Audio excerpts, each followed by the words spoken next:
കുറച്ചുപേരിരുന്ന് ഒരിടത്തോട്ട് യാത്ര ചെയ്തുകൊണ്ടിരിക്കുകയാണ്. പെട്ടെന്ന് ബസ്സിലെ റേഡിയോയിൽ അവർ പോകുന്ന റൂട്ടിൽ ഒരു ആക്സിഡന്റ് പറ്റിയിട്ടുണ്ടെന്നും ഈ റൂട്ട് ഫുള്ള് ബ്ലോക്ക് ആണെന്നും പറഞ്ഞുകൊണ്ടിരിക്കുന്നു. ഇനി നമ്മൾ എങ്ങനെ പോകുമെന്ന് ഡ്രൈവർ ചോദിക്കുമ്പോൾ മറ്റേതെങ്കിലും വഴി അറിയാമോ എന്ന് ചോദിക്കുന്നു. അടുത്ത് ടണലിലൂടെ ഒരു വഴിയുണ്ടെന്നും പക്ഷേ അതുവഴി പോകുന്ന ഇത്തിരി റിസ്ക് ആണെന്നും അയാൾ പറയുമ്പോൾ അത് കുഴപ്പമില്ല, പോകാൻ യാത്രക്കാർ പറയുകയും അയാൾ ആ റൂട്ടിലേക്ക് കയറുകയും ചെയ്യും. അങ്ങനെ ആളൊഴിഞ്ഞ ആ വീതിയിലൂടെ ബസ് പോയിക്കൊണ്ടിരിക്കുകയാണ്. അങ്ങനെ പോയി അവർ ആ ടണലിൽ എത്തുകയും വളരെ പേടിപ്പെടുത്തുന്ന ആ ടണലിനുള്ളിലേക്ക് ആ ബസ് കയറുകയും ചെയ്യുന്നു. അങ്ങനെ ടണലിൽ കയറി വണ്ടി മുന്നോട്ട് പോയിക്കൊണ്ടിരിക്കുമ്പോൾ പെട്ടെന്ന് റോഡിന്റെ നടുക്ക് ഒരാൾ നിൽക്കുകയും ആ ബസ് ചവിട്ടി നിർത്തുകയും ചെയ്യുന്നു. ഉടൻ അയാൾ ആ ബസ്സിലേക്ക് വന്നുകൊണ്ട് തൊട്ടടുത്ത സിറ്റിയിൽ ഇറങ്ങണമെന്ന് പറഞ്ഞുകൊണ്ട് നേരെ കയറി ഏറ്റവും പുറകിലെ സീറ്റിൽ ഇരിക്കുന്നു. അയാളെ കണ്ട് പത്രം വായിച്ചിരുന്നവൻ നോക്കുമ്പോൾ പത്രത്തിൽ അയാളുടെ ഫോട്ടോ കാണുകയും ഇതോടെ അവൻ തന്റെ അടുത്തുള്ള ഒരു കത്തി എടുത്ത് കയ്യിൽ വെക്കുകയും ചെയ്യും. അങ്ങനെ ബസ് പിന്നെയും മുന്നോട്ട് പോയിക്കൊണ്ടിരിക്കുകയാണ്. ആ ബസ്സിൽ വയ്യാത്ത ഒരു പയ്യനും അവന്റെ ചേച്ചിയുമുണ്ട്. അതിലിരിക്കുന്ന ഗർഭിണിയായ ഒരു പെൺകുട്ടി തന്റെ ഹസ്ബൻഡിനോട് നിങ്ങൾ ഇനി എന്നെ തേടി വരണ്ടെന്നും ഞാൻ നാട് വിട്ടു പോവുകയാണെന്നും ഹസ്ബൻഡിനോട് പറഞ്ഞുകൊണ്ട് അവളുടെ ഫോൺ പുറത്തേക്ക് എറിയുന്നു. അങ്ങനെ ബസ്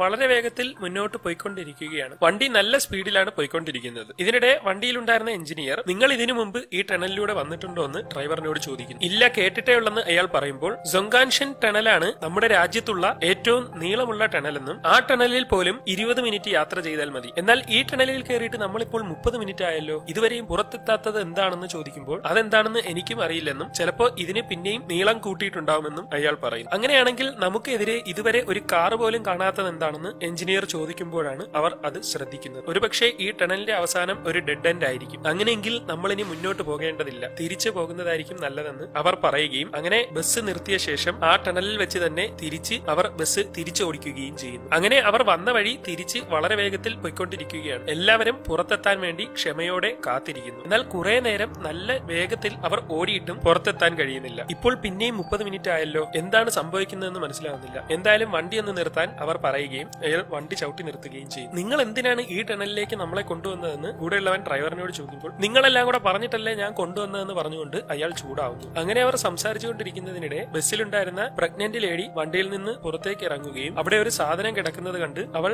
ഓടിച്ചെന്ന് അത് എടുക്കുകയും ചെയ്യും. അത് അവൾ വണ്ടിയിൽ നിന്ന് പുറത്തേക്ക് എറിഞ്ഞ ഫോണാണ്. ഇത് നീ എപ്പോഴാണ് എറിഞ്ഞതെന്ന് ചോദിക്കുമ്പോൾ ടണലിൽ കയറിയ ഉടൻ ഏകദേശം 200 മീറ്റർ എങ്കിലും എത്തുന്നതിന് മുമ്പ് ഞാൻ എറിഞ്ഞു എന്ന് അവൾ പറയുമ്പോൾ അവരെല്ലാവരും ഞെട്ടിപ്പോകുന്നു. രണ്ട് സൈഡിലും പുറത്തേക്കുള്ള വഴിയെങ്ങും കാണുന്നില്ല. ഈ മലനിരകളുടെ ദൂരം 3 കിലോമീറ്റർ ആണ്. അത്രയും ദൂരത്തിൽ മാത്രമേ ഈ ടണൽ ഉണ്ടാക്കാൻ കഴിയൂ എന്ന് എഞ്ചിനീയർ പറയുമ്പോൾ നമ്മളിപ്പോ 30 കിലോമീറ്ററിൽ കൂടുതൽ സഞ്ചരിച്ചിട്ടുണ്ടെന്ന് ഡ്രൈവർ പറയുന്നു. അപ്പോൾ നമ്മളിപ്പോ അപകടത്തിലാണോ എന്നൊക്കെ കൂടെയുള്ളവർ ചോദിച്ചുകൊണ്ടിരിക്കുകയാണ്. നമുക്കൊന്നും അറിയില്ലെന്നും എന്തായാലും നമുക്കൊന്ന് ചെക്ക് ചെയ്ത് നോക്കാമെന്നും ഒരു കയറ് പിടിച്ച് ടണലിലൂടെ മുന്നോട്ട് നടന്നു നോക്കാമെന്നും എഞ്ചിനീയർ പറയും. അതിന് കയർ എവിടെ നിന്ന് കിട്ടുമെന്ന് ചോദിക്കുമ്പോൾ എന്റെ കുഞ്ഞിന് ഡ്രസ് ഉണ്ടാക്കാൻ വെച്ചിരുന്ന നൂല് എന്റെ കയ്യിലുണ്ടെന്ന് പ്രഗ്നന്റ് ലേഡി പറയും. അങ്ങനെ വണ്ടിയിൽ കയറിയ സ്ട്രേഞ്ചർ ആ നൂലെടുത്ത് എഞ്ചിനീയറിന്റെ കയ്യിലേക്ക് കൊടുക്കുന്നു. അങ്ങനെ അവർ രണ്ടുപേരും കൂടി നൂല് പിടിച്ച് മുന്നോട്ട് നടക്കുകയാണ്. അങ്ങനെ അവർ നടന്ന് കുറെ ദൂരം പൊയ്ക്കൊണ്ടേയിരിക്കുന്നു. പൊയ്ക്കൊണ്ടിരിക്കുന്നതിനിടെ എഞ്ചിനീയർ ഒന്ന് നിന്ന ശേഷം നിന്റെ പേരെന്താണെന്ന് ചോദിക്കും. അവനൊന്ന് പരിങ്ങിയ ശേഷം ചെഞ്ചിയാണെന്ന് പറഞ്ഞുകൊണ്ട് സാധാരണ പോലെ തന്നെ എഞ്ചിനീയറിനോട് സംസാരിക്കും. നിന്നിൽ എന്തെങ്കിലും ദുരുദ്ദേശം ഉണ്ടോ എന്നൊക്കെ ചോദിക്കുമ്പോൾ ഞാനും നിങ്ങളെപ്പോലെ ഒരാൾ മാത്രമാണെന്നൊക്കെ അവൻ പറയുന്നു. അങ്ങനെ അവൻ പിന്നെയും മുന്നോട്ട് നടക്കും. മറ്റുള്ളവരെല്ലാം ബസിന്റെ അടുത്ത് പോയവരെയും കാത്ത് വള്ളിയും പിടിച്ച് നിൽക്കുകയാണ്. അല്പസമയത്തിനുള്ളിൽ പോയവർ രണ്ടുപേരും നടന്ന് ഒരിടത്തെത്തി അവരുടെ കയ്യിലെ വള്ളി തീരുന്നു. അപ്പോഴാണ് തറയിൽ മറ്റൊരു ചെറിയ വള്ളി കിടക്കുന്നത് അവർ കാണുന്നത്. ഇതെങ്ങനെ ഇവിടെ വന്നെന്ന് മനസ്സിലാവുന്നില്ലല്ലോ, എന്തായാലും ഇതിന് നല്ല നീളമുണ്ട്, ഒരുപക്ഷെ ഇത് പുറത്തേക്ക് പോകാനുള്ള ഒരു വള്ളിയായിരിക്കുമെന്ന് പറഞ്ഞുകൊണ്ട് അവർ ആ ചെറിയ വള്ളി തങ്ങളുടെ വള്ളിയിലേക്ക് കൂട്ടിക്കെട്ടിക്കൊണ്ട് അതും പിടിച്ച് മുന്നോട്ട് നടക്കാൻ തുടങ്ങും. അല്പസമയത്തിനുള്ളിൽ ആ ടണൽ മുഴുവൻ നല്ല മഞ്ഞായി മാറുകയും ആ മഞ്ഞയ്ക്ക് കണ്ട് അവർ നടക്കുന്നതിനിടെ തങ്ങളുടെ മുന്നിൽ എന്തോ ഒന്ന് എഞ്ചിനീയർ കാണും. ഇതോടെ അവൻ തന്റെ കത്തിയെടുത്ത് പതിയെ അവിടേക്ക് പോവുകയാണ്. പെട്ടെന്ന് ബസ്സിനടുത്ത് നിൽക്കുന്നവർ നോക്കുമ്പോൾ തങ്ങളുടെ പിന്നിലൂടെ ആരോ വരുന്നതായി കാണുകയും പേടിച്ച് അത് ആരാണെന്ന് അവർ നോക്കിക്കൊണ്ടിരിക്കുമ്പോൾ മുന്നോട്ട് പോയ എഞ്ചിനീയറും കൂടെയുള്ളവനും ആണെന്ന് അവർക്ക് മനസ്സിലാവുന്നു. അവർ അപ്പോഴും റോപ്പും പിടിച്ച് നിൽക്കുകയാണ്. ഇതോടെ അവർക്ക് ആകെ ഒന്നും മനസ്സിലാവാതെ നിൽക്കും. ചിലപ്പോൾ ഈ ടണലിൽ ഒരു ലൂപ്പ് നടക്കുന്നുണ്ടായിരിക്കുമെന്ന് അവർ പറഞ്ഞുകൊണ്ടിരിക്കുകയാണ്. അപ്പോഴാണ് അവർ പിടിച്ചു നടന്നു വന്ന ആ കയറിന്റെ അറ്റത്ത് എന്തോ കാണുന്നത്. നോക്കുമ്പോൾ അതൊരു കൈവിരലാണ്. ഇവിടെ വല്ല ആക്സിഡന്റും പറ്റിയപ്പോൾ സംഭവിച്ചതായിരിക്കുമെന്നൊക്കെ ഡ്രൈവർ പറഞ്ഞുകൊണ്ടിരിക്കും. സ്ട്രേഞ്ചർ കയ്യിലെ വള്ളി വലിച്ചു നോക്കുമ്പോൾ അപ്പുറത്ത് നിൽക്കുന്നവന്റെ കയ്യിലെ വള്ളി വലിയുന്നു. ഇതോടെ തങ്ങൾക്ക് പുറത്തേക്ക് കടക്കാൻ പറ്റാത്ത വിധത്തിൽ പെട്ടുപോയിട്ടുണ്ടെന്ന് അവർക്ക് മനസ്സിലാവും. അങ്ങനെ ഇനി എന്ത് ചെയ്യുമെന്ന് അവർ ആലോചിച്ചുകൊണ്ടിരിക്കുകയാണ്. നമ്മൾ പുറത്തു കടക്കാൻ കഴിയാത്ത ഒരു ലൂപ്പിൽ പെട്ടിരിക്കുകയാണെന്നും എങ്ങനെയെങ്കിലും രക്ഷപ്പെടാനുള്ള വഴി നോക്കാമെന്നും എഞ്ചിനീയർ പറയുന്നു. അങ്ങനെ അവർ തങ്ങളുടെ വിശപ്പടക്കാനായി വണ്ടിയിൽ നിന്ന് ടേബിളൊക്കെ എടുത്ത് റെഡിയാക്കുകയും ഓരോരുത്തരും തങ്ങളുടെ കയ്യിലെ ആഹാരമൊക്കെ എടുക്കുകയും ചെയ്യും. ഡ്രൈവറിനോട് അയാൾ അയാളുടെ കയ്യിലെ ആഹാരം എടുക്കാൻ പറയുമെങ്കിലും അയാൾ അത് കൊടുക്കാൻ തയ്യാറാവില്ല. എന്റെ ആഹാരം എനിക്ക് മാത്രം ഉള്ളതാണെന്ന് അയാൾ പറഞ്ഞു നിൽക്കുകയും എഞ്ചിനീയർ അയാളുടെ കയ്യിലെ മുഴുവൻ പണവും കൊടുക്കാമെന്ന് പറയുന്നതോടെ ഡ്രൈവർ ആഹാരം കൊടുക്കാൻ തയ്യാറാവുകയും ചെയ്യും. അങ്ങനെ അവർ ഒരുമിച്ചിരുന്ന് ആഹാരം കഴിക്കുകയാണ്. ഇതിനിടെ അവർ പരസ്പരം പരിചയപ്പെടുന്നു. ഓരോരുത്തരും തങ്ങളുടെ പേരും ജോലിയും ഒക്കെ പറയുകയും കോട്ടിട്ടവൻ ഒരു ഇൻഷുറൻസ് ഏജന്റ് ആണെന്ന് പറയുകയും ചെയ്യും. ഇതുപോലത്തെ ലോക്കൽ ഫുഡൊന്നും ഞാൻ കഴിക്കില്ലെന്നും എനിക്ക് നല്ല കൂടിയ ഫുഡ് വേണമെന്നും മോഡൽ ഗേൾ അവരോട് പറയും. ഇവിടെ നമുക്ക് പുറത്തു കടക്കാൻ ഉറപ്പായും ഒരു വഴി ഉണ്ടാകുമെന്നും നമുക്കൊന്ന് ചെക്ക് ചെയ്ത് നോക്കാമെന്നും ഇതിനിടെ എഞ്ചിനീയർ പറയുകയും അങ്ങനെ ആണുങ്ങളെല്ലാം ടണലിലൂടെ നടന്ന് രഹസ്യവാതിൽ വല്ലതും ഉണ്ടോ എന്ന് ചെക്ക് ചെയ്യുകയും ചെയ്യും. അല്പം കഴിഞ്ഞ് ബസ്സിലിരുന്ന് ഉറങ്ങുകയായിരുന്ന പ്രഗ്നന്റ് ലേഡി ഉണർന്നു നോക്കുമ്പോൾ ദേഹത്താകെ പൊടി പറ്റിയിരിക്കുകയാണ്. അവൾ ഉടൻ തന്റെ കൂടെയുള്ളവരെ വിളിച്ചുണർത്തി നോക്കുമ്പോൾ ബസ്സിലൊക്കെ മുഴുവൻ പൊടി പറ്റിയിരിക്കും. ഇതോടെ അവർ പേടിച്ച് പുറത്തിറങ്ങുമ്പോഴേക്കും ആണുങ്ങൾ അവിടെ തിരിച്ചെത്തിയിരിക്കുകയാണ്. അപ്പോഴാണ് അവർ അത് ശ്രദ്ധിക്കുന്നത്. ആ ബസ് മാസങ്ങളോളം ഉപയോഗിക്കാതെ കിടന്ന അവസ്ഥയിൽ പൊടി പിടിച്ച് നശിച്ചിരിക്കുന്നു. ഇതിൽ നിന്ന് ഒരു കാര്യം ഉറപ്പായി, പുറത്തുള്ളതിനേക്കാൾ വളരെ വേഗത്തിലാണ് ഇവിടെ സമയം പോയിക്കൊണ്ടിരിക്കുന്നതെന്ന് സ്ട്രേഞ്ചർ അവരോട് പറയുന്നു. അത് ശരിയാണ്, അല്പം മുമ്പാണ് നമ്മൾ ആഹാരം കഴിച്ചത്, പക്ഷേ എനിക്കിപ്പോൾ നന്നായി വിശക്കുന്നുണ്ടെന്ന് ഇൻഷുറൻസ് ഏജന്റ് അവരോട് പറയുന്നു. ഉടൻ ഡ്രൈവർ ബസ്സിലിരുന്ന ആഹാരം അവിടേക്ക് കൊണ്ടിടും. അത് കണ്ട് അവർ ഞെട്ടിപ്പോകും. മാസങ്ങളോളം ഇരുന്ന് പഴകിയ നിലയിലാണ് ആ ആഹാര സാധനങ്ങൾ ഉള്ളത്. ഇതോടെ അവർ നല്ല രീതിയിൽ പെട്ടിരിക്കുകയാണെന്ന് എല്ലാവർക്കും മനസ്സിലാവും. അങ്ങനെ ഡ്രൈവർ വണ്ടി സ്റ്റാർട്ടാക്കാൻ ശ്രമിക്കുമെങ്കിലും നടക്കുന്നില്ല. ഇതിനിടെ എഞ്ചിനീയറിന് ബസ്സിൽ നിന്ന് ഒരു മാപ്പ് കിട്ടുന്നു. അയാൾ അത് വിശദമായി നോക്കിക്കൊണ്ടിരിക്കുന്നതിനിടെ സ്ട്രേഞ്ചർ അവിടേക്ക് വരികയും നമുക്ക് പുറത്തു കടക്കാൻ വല്ല വഴിയുമുണ്ടോ എന്ന് എഞ്ചിനീയറിനോട് ചോദിക്കുകയും ചെയ്യും. എനിക്ക് അറിയില്ലെന്നും മാപ്പിൽ ഈ ടണലിന്റെ ദിശ നോർത്ത് സൗത്ത് ആണെന്നും പക്ഷേ കോമ്പസിൽ സൗത്ത് വെസ്റ്റ് ആണ് കാണിക്കുന്നതെന്നും എഞ്ചിനീയർ പറയും. ഉടൻ സ്ട്രേഞ്ചർ തന്റെ വാച്ചിലേക്ക് നോക്കും. അതിൽ സമയം തീർന്നുകൊണ്ടിരിക്കുകയാണ്. 1.5 മണിക്കൂർ കൂടിയാണ് ഇനി ബാക്കിയുള്ളത്. പെട്ടെന്ന് ടണലിലെ ലൈറ്റ് മുഴുവൻ എന്തോ സംഭവിച്ച് ഓഫ് ആവുകയും മുഴുവൻ ഇരുട്ടാവുകയും ചെയ്യും. പെട്ടെന്ന് ഇരുട്ടത്ത് എന്തൊക്കെയോ സംഭവിച്ച് എഞ്ചിനീയർ നിലവിളിക്കുകയും ഒന്നും മനസ്സിലാവാതെ നിൽക്കുമ്പോൾ ഡ്രൈവർ ബസിന്റെ ലൈറ്റ് ഓൺ ചെയ്യുകയും ചെയ്യും. അവർ നോക്കുമ്പോൾ എഞ്ചിനീയറിനെ കാണുന്നില്ല. അപ്പോഴാണ് തറയിലൂടെ ആരെയോ വലിച്ചുകൊണ്ടുപോയ രക്തക്കറ അവർ കാണുന്നത്. ഇതോടെ അവർ എല്ലാവരും പേടിച്ച് അതിന്റെ പിന്നാലെ പിന്തുടർന്ന് മുന്നോട്ട് പോകും. പോയി ആ രക്തക്കറ ഒരു ഭിത്തിയിലാണ് എത്തുന്നത്. അവിടെ പരിശോധിച്ച് നോക്കുമ്പോൾ അവിടെ ഒരു രഹസ്യ അറ ഉണ്ടെന്ന് അവർക്ക് മനസ്സിലാവുകയും അവർ അത് ഇടിച്ചു പൊളിക്കുകയും ചെയ്യും. നോക്കുമ്പോൾ അതിനുള്ളിൽ മറ്റൊരു വാതിലാണ്. ആ വാതിൽ അവർ ഇടിച്ചു പൊളിച്ച് തുറന്നു നോക്കുമ്പോൾ അവിടെ ഒരു റൂമാണ് കാണുന്നത്. അവർ അവിടെയൊക്കെ കയറി റൂമിലുള്ള എല്ലാം പരിശോധിച്ചുകൊണ്ടിരിക്കുകയാണ്. അവിടെ എല്ലാം അവർ നോക്കിക്കൊണ്ടിരിക്കുന്നതിനിടെ മേശപ്പുറത്ത് ഒരു മാപ്പ് ഇരിക്കുന്നതായി സ്ട്രേഞ്ചർ കാണുന്നു. ഇതിൽ നമുക്ക് വേണ്ടത് എന്തോ ഉണ്ടെന്ന് അവൻ പറഞ്ഞുകൊണ്ടിരിക്കുന്നതിനിടെ പ്രഗ്നന്റ് ലേഡിക്ക് വേദന അനുഭവപ്പെടുകയും എന്റെ കുഞ്ഞ് പെട്ടെന്ന് വലുതായതുപോലെയൊക്കെ ഫീൽ ചെയ്യുന്നുവെന്ന് അവൾ പറയുകയും ചെയ്യും. ഈ ടണലിലെ മിനിറ്റുകൾ പുറത്തെ ദിവസങ്ങൾ പോലെയാണ് പോകുന്നതെന്ന് തോന്നുന്നുവെന്നൊക്കെ അവർ പറഞ്ഞുകൊണ്ടിരിക്കുകയാണ്. അപ്പോഴാണ് അവർ അവിടെ ഒരു കാര്യം ശ്രദ്ധിക്കുന്നത്. അവിടെ കുറെ കൈപ്പത്തികൾ ഗ്ലാസ് പെട്ടിയിൽ ഇട്ട് വെച്ചിരിക്കുകയാണ്. ഇത് കാണുന്ന ഡ്രൈവർ ഏജന്റിന് നേർക്ക് തിരിയുകയും ബസ്സിൽ വെച്ച് ഒരു സീരിയൽ കില്ലറിന്റെ കാര്യം നീ പറഞ്ഞില്ലേ എന്നും അയാൾ പെണ്ണുങ്ങളെയാണ് കൊല്ലുന്നതെന്നല്ലേ നീ പറഞ്ഞതെന്നും ഇതെല്ലാം സ്ത്രീകളുടെ കൈയാണെന്നും ഇപ്പൊ നീ പറഞ്ഞ അതേ സിറ്റുവേഷനിൽ നമ്മൾ എത്തിയിരിക്കുകയാണെന്നും അയാൾ പറയുന്നു. അത് ആരോ പറഞ്ഞു കേട്ട വെറും ഒരു കഥയാണെന്നൊക്കെ ഏജന്റ് പറഞ്ഞുകൊണ്ടിരിക്കുകയാണ്. അപ്പോഴാണ് ആ കൈപ്പത്തികളിലെല്ലാം ഒരു വിരലില്ലെന്നുള്ള കാര്യം അവർ ശ്രദ്ധിക്കുന്നത്. ഇതിലെ വിരലുകളായിരിക്കാം നമുക്ക് നേരത്തെ ടണലിൽ നിന്ന് കിട്ടിയതെന്ന് മോഡൽ ഗേൾ പറയുന്നു. അങ്ങനെ അവർ ആകെ എന്ത് ചെയ്യണമെന്നറിയാതെ കിളിപോയി നിൽക്കുകയാണ്. അപ്പോഴാണ് ആ മാപ്പിൽ നിന്ന് സ്ട്രേഞ്ചറിന് ഒരു കാര്യം മനസ്സിലാവുന്നത്. യഥാർത്ഥത്തിൽ പരസ്പരം കണക്ട് ചെയ്തിട്ടുള്ള 6 ടണലുകളാണ് ഇവിടെയുള്ളത്. നമ്മളിപ്പോൾ 1ാമത്തെ ടണലിലാണ്. ഈ റൂമിലൂടെ അടുത്ത ടണലിലേക്ക് കടക്കാൻ കഴിഞ്ഞിരിക്കും. നമ്മൾ ടണലിൽ നിന്ന് ഇതിലേക്ക് കയറാൻ ഒരു രഹസ്യ അറ കണ്ടെത്തിയതുപോലെ 2ാമത്തെ ടണലിലേക്ക് കടക്കാനും ഒരു രഹസ്യ അറ ഉണ്ടാവുമെന്ന് അയാൾ പറയുകയും അവർ 2ാമത്തെ ടണലിലേക്ക് കടക്കാനുള്ള രഹസ്യ അറ അവിടെ മുഴുവൻ തപ്പുകയും ചെയ്യുന്നു. ഇതിനിടെ അവിടെ ഇരിക്കുന്ന കലണ്ടർ സ്ട്രേഞ്ചർ ശ്രദ്ധിക്കുകയും അതിലെ ഡേറ്റ് എല്ലാം സെയിം ആണെന്ന് അയാൾക്ക് മനസ്സിലാവുകയും ചെയ്യുന്നു. ആ കലണ്ടർ മാറ്റി നോക്കുമ്പോൾ അവിടെ ഒരു രഹസ്യ അറ ഉള്ളതായി അവർക്ക് തോന്നുകയും അവിടെ ഒരു വാതിൽ അവർ കണ്ടെത്തുകയും ചെയ്യുന്നു. ഇതോടെ അവർ ഓരോരുത്തരായി ആ വാതിലിലൂടെ അപ്പുറത്തേക്ക് കടക്കുന്നു. അവരെല്ലാവരും പോയ ഉടൻ ആ റൂമിലെ TV ഓൺ ആവുകയും അതിൽ ഒരിടത്ത് കിടന്ന് ഒരു പെൺകുട്ടി നിലവിളിക്കുകയും ചെയ്യും. അങ്ങനെ അവരെല്ലാവരും 2ാമത്തെ ടണലിലേക്ക് എത്തിയിരിക്കുകയാണ്. അവിടെ മുഴുവൻ പണി നടക്കുന്ന തരത്തിലാണ് ആ ടണൽ ഉള്ളത്. അങ്ങനെ അവർ നടക്കുന്നതിനിടെ നേരത്തെ ഏജന്റ് പറഞ്ഞ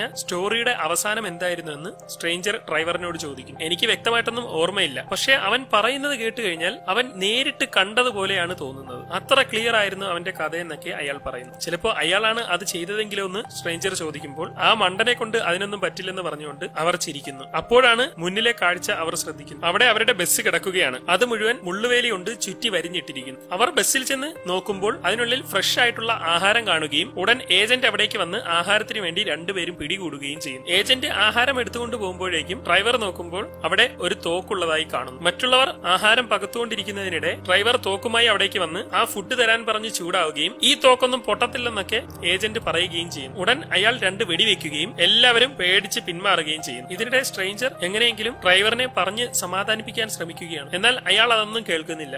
എന്റെ ആഹാരം കിട്ടിയേ പറ്റുള്ളൂ എന്ന് പറഞ്ഞ് വാശി പിടിക്കുകയും അവർ ആഹാരം തിരിച്ചു കൊടുക്കുകയും ചെയ്യും. ശേഷം അയാൾ എല്ലാവരെയും തോക്ക് കാണിച്ച് പേടിപ്പിച്ച് ആഹാരവുമായി ബസ്സിനുള്ളിലേക്ക് കയറും. അങ്ങനെ മറ്റുള്ളവരെല്ലാം അവിടെ വിശന്നിരിക്കുകയാണ്. ഈ സമയം മോഡൽ ഗേളിന് നന്നായി വിശക്കുകയും അവൾ നേരെ ബസ്സിനുള്ളിലേക്ക് ചെല്ലുകയും ചെയ്യും. ശേഷം അവനെ ഓരോന്ന് പറഞ്ഞ് പ്രലോഭിപ്പിച്ച് കയ്യിൽ നിന്ന് ഫുഡ് വാങ്ങുകയും വിശപ്പ് സഹിക്കാനാവാതെ അത് കഴിക്കുകയും ചെയ്യുന്നു. അല്പം കഴിഞ്ഞ് സ്ട്രേഞ്ചർ ഡ്രൈവറിന്റെ അടുത്തേക്ക് ചെല്ലുന്നു. ഡ്രൈവർ അവനോട് ചൂടാവുമെങ്കിലും ഞാൻ ഭക്ഷണം മേടിക്കാനല്ല വന്നതെന്നും ഒരു ദിവസം കൂടി കഴിയുമ്പോൾ നിന്റെ കയ്യിലുള്ള എല്ലാ ഫുഡും തീർന്നു പോകുമെന്നും പിന്നീട് നീ എങ്ങനെ അതിജീവിക്കുമെന്നുമൊക്കെ സ്ട്രേഞ്ചർ ചോദിക്കുന്നു. ഈ മാപ്പ് നോക്കി പോയാൽ നമുക്ക് ഈ ടണലിൽ നിന്ന് പുറത്തു കടക്കാൻ കഴിയും. പക്ഷെ അതുവരെ എല്ലാവരും ജീവിച്ചിരിക്കണമെങ്കിൽ ഫുഡ് ആവശ്യമാണ്. നമ്മളെല്ലാവരും മരിച്ചുപോയാൽ നിനക്ക് ഒറ്റയ്ക്ക് ഇവിടെ നിന്ന് രക്ഷപ്പെടാൻ കഴിയുമോ എന്നൊക്കെ ചോദിക്കും. എന്നാൽ അയാൾ അതൊന്നും കേൾക്കാൻ തയ്യാറാവുന്നില്ല. എന്റെ ഫുഡ് ആർക്കും കൊടുക്കില്ലെന്ന് തന്നെ അവൻ പറഞ്ഞുകൊണ്ടിരിക്കുകയാണ്. അങ്ങനെ സ്ട്രേഞ്ചർ അവിടെ നിന്ന് പോകും. അല്പം കഴിഞ്ഞ് മോഡൽ ഗേൾ പിന്നെയും ഡ്രൈവറിന്റെ അടുത്തേക്ക് ചെല്ലുകയും അവനെ സോപ്പിട്ട് വീണ്ടും ആഹാരം മേടിച്ച് കഴിക്കുകയും ചെയ്യും. ശേഷം അവിടെ വെച്ചവർ ഓരോ പണി ഒപ്പിച്ചുകൊണ്ടിരിക്കുന്നതിനിടെ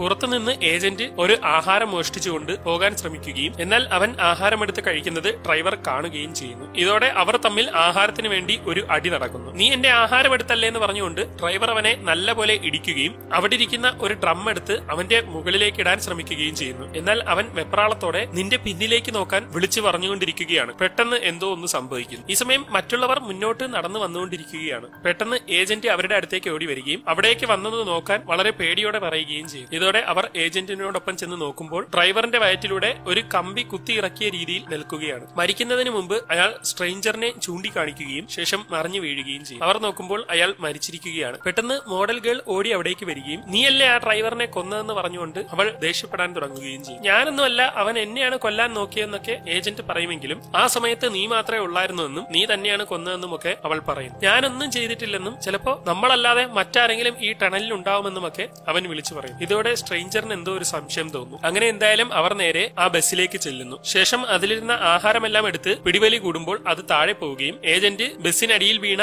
ആഹാരം എടുക്കുന്നതിനിടെ അവിടെ ഒരു ഡ്രെയിനേജ് ഉള്ളതായി കാണുകയും ചെയ്യും. അങ്ങനെ അവരെല്ലാവരും ചേർന്ന് ആ ബസ് തള്ളി നീക്കിയ ശേഷം ആ ഡ്രെയിനേജ് തുറക്കുകയും ഓരോരുത്തരായി അതിനുള്ളിലേക്ക് ഇറങ്ങുകയും ചെയ്യും. അവിടെ അവർ നേരത്തെ ഇറങ്ങിയതുപോലത്തെ സെയിം റൂമിലാണ് എത്തിയിരിക്കുന്നത്. അവർ നേരെ ചെന്ന് കലണ്ടറിന്റെ പിന്നിൽ നോക്കുമ്പോൾ അടുത്ത ടണലിലേക്കുള്ള രഹസ്യവാതിൽ ഉള്ളതായി കാണും. പിന്നെയും അവർ അവിടെ പരിശോധിക്കുമ്പോൾ അവിടുത്തെ ഗ്ലാസ് കൂടുകൾക്കുള്ളിൽ ഇത്തവണ വിരലുകളാണ് ഉള്ളത്. അതിൽ ഒരെണ്ണത്തിൽ ഒന്നും കാണുന്നില്ല. അങ്ങനെ അവർ അവിടെ മുഴുവൻ ഓരോന്ന് പരിശോധിച്ചുകൊണ്ടിരിക്കുന്നതിനിടെ അവിടുത്തെ TV ഓണാവുന്നു. നോക്കുമ്പോൾ അതിനുള്ളിൽ ഒരു പെൺകുട്ടിയെയാണ് കാണുന്നത്. അല്പസമയത്തിനുള്ളിൽ അതിന്റെ സിഗ്നൽ കട്ടാവുന്നു. ഇതോടെ എല്ലാവരും ആ രഹസ്യവാതിലൂടെ അടുത്ത ടണലിലേക്ക് പോവുകയും മോഡൽ ഗേൾ നോക്കുമ്പോൾ അവിടെ തന്റെ ഫോട്ടോ കാണുകയും ചെയ്യുന്നു. അവൾ മരിച്ച് അഴുകിയ ഫോട്ടോസാണ് അതിൽ ഉള്ളത്. ഇങ്ങനെ ഒന്നും മിണ്ടാതെ അവളും അടുത്ത ടണലിലേക്ക് പോകുന്നു. ആ ടണൽ വർഷങ്ങളോളം പഴക്കമുള്ള രീതിയിലാണ് ഉള്ളത്. അവർ നോക്കി നടന്ന് നേരെ പിന്നെയും ബസ്സിനടുത്ത് എത്തുന്നു. അവർ ചെന്ന് നോക്കുമ്പോൾ അതിനുള്ളിൽ പാമ്പും പാറ്റയും തുടങ്ങി എല്ലാ ജീവികളുമുണ്ട്. ഇതിനുള്ളിൽ എന്തായാലും ഫുഡ് കാണുമെന്ന് പറഞ്ഞുകൊണ്ട് അവൻ തപ്പുമെങ്കിലും അതിൽ ഫുഡ് കാണാൻ കഴിയുന്നില്ല. അപ്പോഴാണ് പുറത്തു നിൽക്കുന്നവർ ആ കാഴ്ച കാണുന്നത്. അവരുടെ തന്നെ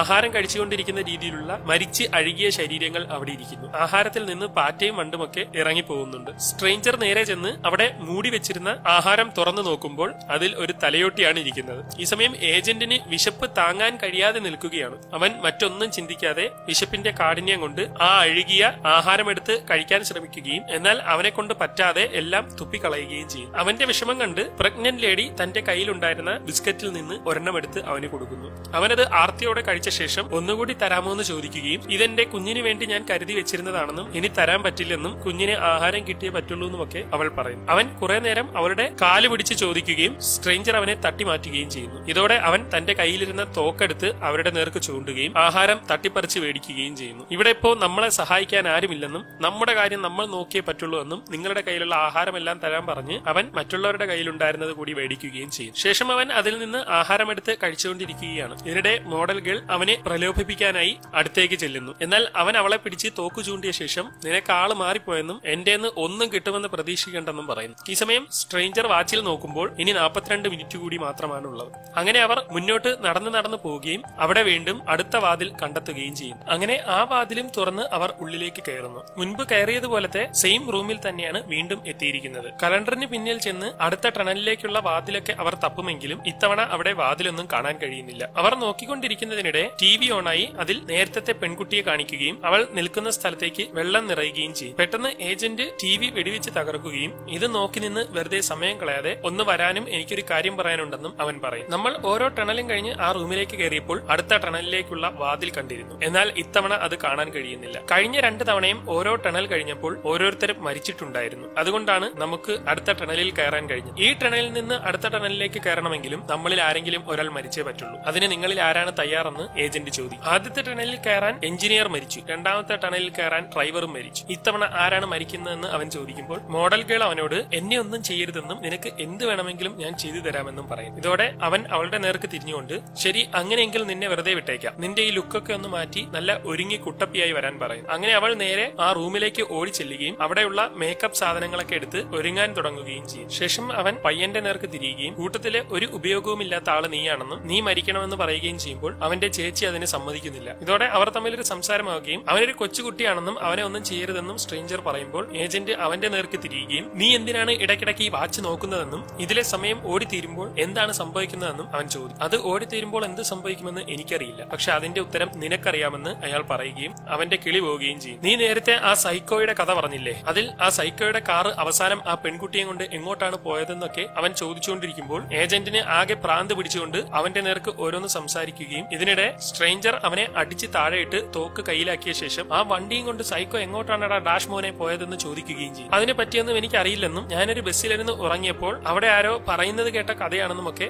അവൻ പറയും. അങ്ങനെയെങ്കിൽ ആ കഥയുടെ അവസാനം എന്തായിരുന്നു എന്ന് സ്ട്രേഞ്ചർ ചോദിക്കുമ്പോൾ അവൻ താഴെ നിന്ന് ഒരു കുപ്പിച്ചില്ലെടുക്കുകയും നേരെ പ്രഗ്നന്റ് ലേഡിയെ പിടിക്കുകയും ചെയ്യും. ഇവളെ കൊല്ലണ്ടെങ്കിൽ തോക്ക് തരാൻ പറയുകയും ഇതോടെ മറ്റൊരു വഴിയുമില്ലാതെ അവൻ തോക്ക് കൊടുക്കുകയും ചെയ്യും. ഇതോടെ അവൻ പ്രഗ്നന്റ് ലേഡിയെ കൊണ്ട് ആ തോക്ക് പിടിപ്പിക്കുകയും സ്ട്രേഞ്ചറിനെ വെടിവെച്ച് കൊല്ലാനും ഇല്ലെങ്കിൽ നിന്റെ കുഞ്ഞിനെ ഞാനിപ്പോൾ കൊല്ലുമെന്നും അവൻ പറയും. ഇതോടെ മറ്റൊരു വഴിയുമില്ലാതെ പേടിച്ച് അവൾ അവനെ വെടിവെക്കും. വെടിയേറ്റ് സ്ട്രേഞ്ചർ വീണ് കിടക്കുകയാണ്. എന്നാൽ അവൻ മരിച്ചിട്ടില്ല. ശേഷം ഏജന്റ് അവന്റെ അടുത്തേക്ക് ചെന്ന ശേഷം നീ എന്നോട് ആ കഥയുടെ അവസാനം ചോദിച്ചില്ലേ, നിന്റെ ബ്ലഡ് കണ്ടപ്പോഴാണ് എനിക്ക് ഓർമ്മ വന്നത്, ആ കഥയുടെ അവസാനം എനിക്കറിയാം എന്ന് പറഞ്ഞുകൊണ്ട് അവൻ അത് പറയാൻ തുടങ്ങുമ്പോഴേക്കും പെൺകുട്ടി പിന്നിൽ വന്ന് അവനെ അടിക്കുന്നു. എന്നാൽ അവന് ഒന്നും സംഭവിച്ചിട്ടില്ല. അതോടെ അവൻ ദേഷ്യത്തോടെ അവളെ അടിക്കുകയും പിടിച്ചു വലിച്ച് ആ റൂമിലേക്ക് കൊണ്ടുപോവുകയും ചെയ്യും. ശേഷം അവിടെ ഇട്ട് അവളെ ഉപദ്രവിക്കുകയാണ്. അവിടെ വെച്ച് അയാൾ അവളെ കൊല്ലാൻ ശ്രമിക്കുകയും പെട്ടെന്ന് അവളുടെ അനിയൻ അവിടേക്ക് കയറി വന്ന് അവനെ അടിച്ച് താഴെ ഇടുകയും ചെയ്യും. മോഡൽ ഗേൾ ഇതൊന്നും അറിയാത്തതുപോലെ അവിടെ ഇരുന്ന് ഒരുങ്ങിക്കൊണ്ടിരിക്കുകയാണ്. അപ്പോഴെല്ലാം അവൻ ആ പയ്യനെ അടിച്ച് ഊപ്പാട് വരുത്തി അവനെ അവിടെ ഇരുന്ന വെള്ളത്തിലേക്ക് മുക്കുന്നു. അവൻ ശ്വാസം കിട്ടാതെ പിടയുന്നതിനിടെ പയ്യന്റെ ചേച്ചി അയാളുടെ തലമണ്ട അടിച്ചു പൊളിക്കുന്നു. ഇതോടെ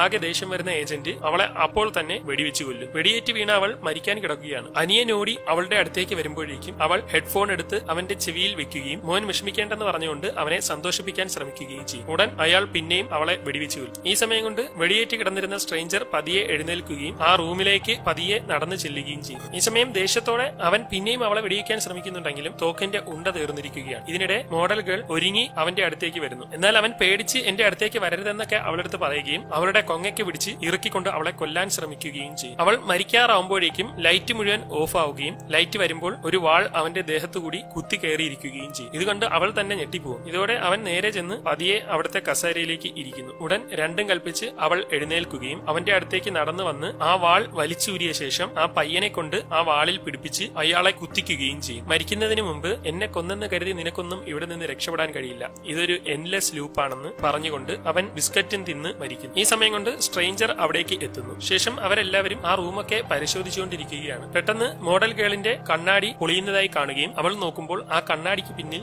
അടുത്ത ടണലിലേക്കുള്ള വാതിലുള്ളതായി കാണുകയും ചെയ്യും. ഇത് കണ്ട് എല്ലാവരും അവിടേക്ക് ചെല്ലും. അങ്ങനെ എല്ലാവരും അടുത്ത ടണലിൽ എത്തിയിരിക്കുകയാണ്. പിങ്ക് നിറത്തിൽ ലൈറ്റ് ഒക്കെ ഇട്ട പ്രത്യേക നിറത്തിലുള്ള ഒരു ടണലാണത്. തുണിക്കടയിൽ വെക്കാറുള്ള തലയില്ലാത്ത ഒരുപാട് ബൊമ്മകളും അവിടെയുണ്ട്. അവർ മുന്നോട്ട് നടക്കുന്നതിനിടെ പ്രഗ്നന്റ് ലേഡിക്ക് ശക്തമായ വേദന അനുഭവപ്പെടുകയും ഇതോടെ അവളെ ഒരിടത്തേക്ക് ഇരുത്തിയ ശേഷം ഞാൻ അടുത്ത ഡോറൊന്ന് തപ്പി നോക്കട്ടെ എന്ന് സ്ട്രേഞ്ചർ പറയുകയും ചെയ്യും. ഓൾറെഡി 2 പേർ മരിച്ചിട്ടുള്ളത് കൊണ്ട് അടുത്ത ടണലിലേക്ക് പോകാൻ ആരും മരിക്കേണ്ട ആവശ്യമില്ല. ഇതിനിടെ സ്ട്രേഞ്ചർ തന്റെ വാച്ചിൽ നോക്കുമ്പോൾ 12 മിനിറ്റ് കൂടിയാണ് ബാക്കിയുള്ളത്. അവൻ നേരെ നടന്ന് ബസിന്റെ അടുത്തേക്ക് ചെല്ലുകയും അതിനുള്ളിൽ കയറിയിരിക്കുകയും ചെയ്യും. അവനോടൊപ്പം മോഡൽ ഗേളും ബസിനുള്ളിലേക്ക് കയറും. അവന്റെ നേർക്ക് തോക്ക് ചൂണ്ടുമ്പോൾ ഇതിൽ ഉണ്ടയില്ലെന്ന് അവൻ പറയുകയും അവൾ തന്റെ കയ്യിലുള്ള ഒരു ഉണ്ട എടുക്കുകയും ചെയ്യും. ശേഷം അത് തോക്കിലിട്ട് അവന്റെ നേർക്ക് ചൂണ്ടുകയും ഈ ടണലിനെ പറ്റി നിനക്ക് നന്നായിട്ട് അറിയാമെന്ന് പറയുകയും ചെയ്യും. ശേഷം തോക്കിട്ട് അവന്റെ വെടികൊണ്ട മുറിവിലേക്ക് കുത്തി നല്ല വേദന ഉണ്ടാക്കുകയും നീയാണ് ടണലിൽ നിന്ന് ബസ്സിലേക്ക് കയറിയതെന്നും അതുകൊണ്ട് നിനക്ക് എന്തൊക്കെയോ അറിയാമെന്നും ഒക്കെ അവൾ പറയും. എനിക്കൊന്നും അറിയില്ലെന്നും സമയം തീർന്നുകൊണ്ടിരിക്കുകയാണെന്നും അവൻ പറയുമ്പോഴേക്കും പുറത്ത് ഏജന്റ് നിൽക്കുന്നതായി അവൾ കാണുകയും പേടിച്ച് പുറത്തിറങ്ങി നോക്കുമ്പോൾ അവിടെയെങ്ങും അയാളെ അവളെ കാണാനും കഴിയുന്നില്ല. ഈ സമയം കൊണ്ട് പ്രഗ്നന്റ് ലേഡി പ്രസവിച്ചുകൊണ്ടിരിക്കുകയാണ്. Model girl നടക്കുന്നതിനിടെ